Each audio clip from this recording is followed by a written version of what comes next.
வணக்கம் விதி. அதாவது கர்நாடக மாநிலம் மேற்கு தொடர்ச்சி மலையின் மேற்கு சரிவில் உள்ள 3 நகரங்கள், அதாவது மங்களூரு, உடுப்பி, உத்தர கன்னடா என்று அழைக்கப்படும் கார்வார் ஆகிய 3 பகுதிகளும் நேற்று மாலை 3 மணி முதல் தொடர்ந்து கனமழை பெய்து வருவதால் பொதுமக்களின் இயல்பு வாழ்க்கை முடங்கி போயுள்ளது. குறிப்பாக தென்மேற்கு பருவமழை தீவிரமடைந்தது காரணமாக முதல் பகுதியிலேயே கடந்த வாரம் பெய்த மழைக்கு 7 பேர் பலியாகி இருந்தனர். இந்நிலையில் நேற்று மாலை 3 மணி முதல் தொடர்ந்து கனமழை பெய்ததன் காரணமாக மங்களூரு நகரின் முக்கிய சாலைகள் வெள்ளத்தில் மூழ்கின.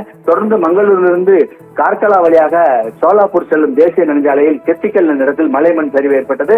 பல்வேறு பகுதிகளில் வீடுகளில் காம்பவுண்ட் சுவர் சரிந்து அடுத்தடுத்து கீழே விழுந்தது. இதன் காரணமாக ஒட்டுமொத்தமாக பொதுமக்களின் இயல்பு வாழ்க்கை முற்றிலும் முடங்கி போயுள்ளது.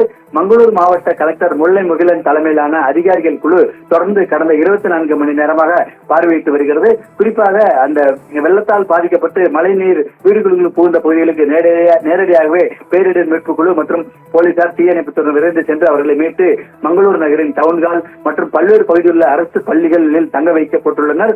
தொடர்ந்து 24 மணி நேரமும் இந்த மழைநீர் மீட்பு பணி குறித்து அதிகாரிகள் மற்றும் மாவட்ட நிர்வாகம் சார்பில் சிறப்பு ஏற்பாடுகள் செய்யப்பட்டு பொதுமக்களுக்கு தேவையான பாதுகாப்பை வழங்கி வருகின்றனர்.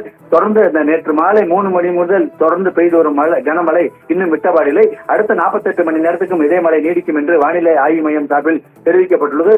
உடுப்பி மாவட்டம் மற்றும் கார்வார் மாவட்டத்திலும் இதே நிலைமைதான் நீடிக்கிறது. அந்த மங்களூரிலிருந்து வட மாநிலம் செல்லும் ரயில் பாதையில் மலைமண் சரிவு ஏற்பட்டதால் அங்கு ரயில் போக்குவரத்து பாதிக்கப்பட்டு தற்போது சீராகியுள்ளது. இருப்பினும் பல்வேறு ரயில்கள் தாமதமாக சென்று கொண்டிருப்பது குறிப்பிடத்தக்கது.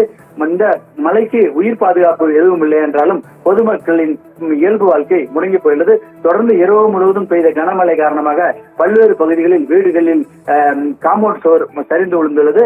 அதேபோல் சாலைகளில் வெள்ளம் பெருக்கெடுத்து ஓடுவதால் போக்குவரத்து பாதிப்பு ஏற்பட்டுள்ளது. மங்களூரு நகரில் உள்ள பல்வேறு பகுதிகள் தற்போது வெள்ளக்காடாகத்தான் காட்சியளிக்கிறதுங்க. ரவி.